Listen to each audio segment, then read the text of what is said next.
the education that people are getting K through 12. I don't think I've ever told you about this, Lee. I went to Crenshaw High School, and I thought I was a world beater. I mean, I would roll in, do a little bit of work, and get an A. And because I'd exhausted all the Spanish that Crenshaw had, there was a program in those days called APEC, which stood for Area Program Enrichment Exchange. So I was bused to Fairfax for one semester. And at the time, Lee, Fairfax was probably 100% Jewish. The reason I know that is because during Yom Kippur, you could come or not come, and there were two people who came to the whole school, myself and a janitor. That was it. And I could not believe how fluent these kids were. I thought, Lee, when you studied a language in the classroom, you could never get fluent. You had to kind of learn basics, grammar maybe, and then when you go to that country and immerse yourself, then you'd be able to get fluent. That's what I thought. That's why I thought it worked.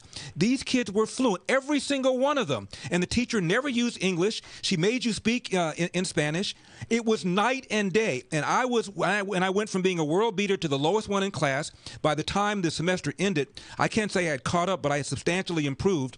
And I realized these kids had that level of excellence expected of them their entire lives.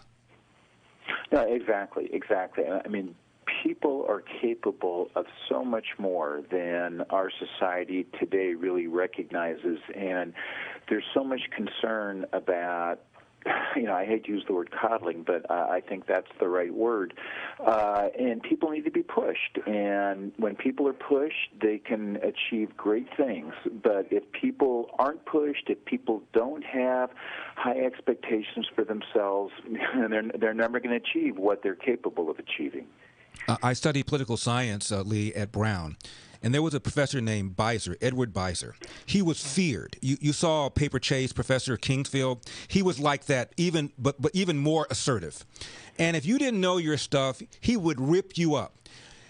You had to get in line to get into his class, Lee. It was that popular. These kids wanted to be challenged.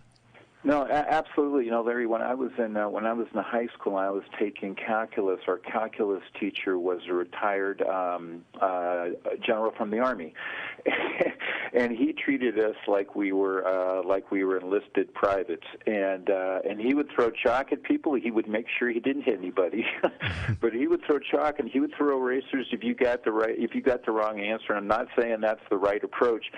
But my goodness, we learned an awful lot of mathematics that year. Now, that brings us to your column, your piece. You talk about this proposed 2021 mathematics teaching framework, and it has this in it. Quote, mathematics education in the United States was initially structured to prepare privileged young white men for entrance into elite colleges. Teachers need to work consciously to counter racialized or gendered ideas about mathematics achievement. Another line, a colorblind teaching approach allows such systemic inequities to continue. End of quote. WHF, Lee, what is this? Yeah. I was shocked when I think it's WTH. Excuse me, but yeah. No, absolutely. Yeah. No, I wanted an H, not an F.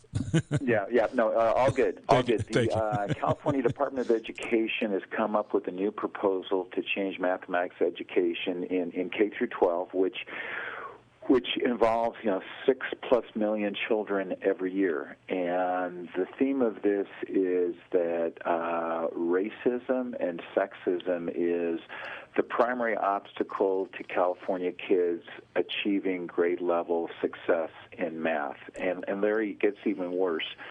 There's a teacher's manual, a teaching resource that's called A Framework for Understanding Whiteness in Mathematics Education. And this would be part of the material that teachers would be using if this proposal goes through. And this teaching resource says, and I quote, whiteness creates an ideal race with which to devalue and subsequently oppress other racial groups. Understood in this way, whiteness has a dual nature, privileging whites and oppressing those under the boundary of whiteness.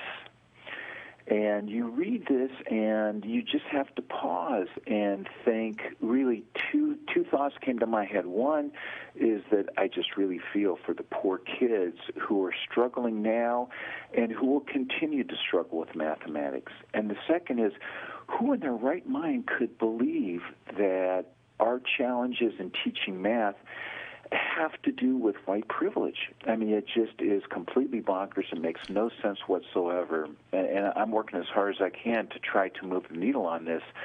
But we need more people to be outraged. And this is a matter of being outraged. Well, Lee, we'll have to leave it like that. It's up on LarryElder.com. California, Say Hello to K through 12 Socialist Mathematics Teaching. It's written by my guest, Lee Ohanian. Professor, thank you very much for coming on as always. And you also talk about the inconvenient fact of how well the Asian American students are doing. They're outperforming white students. So somehow the racism, I guess, passed them. Yeah, and that data point is not included in this proposal. Wow. Larry, it's always a pleasure. Thanks, Lee.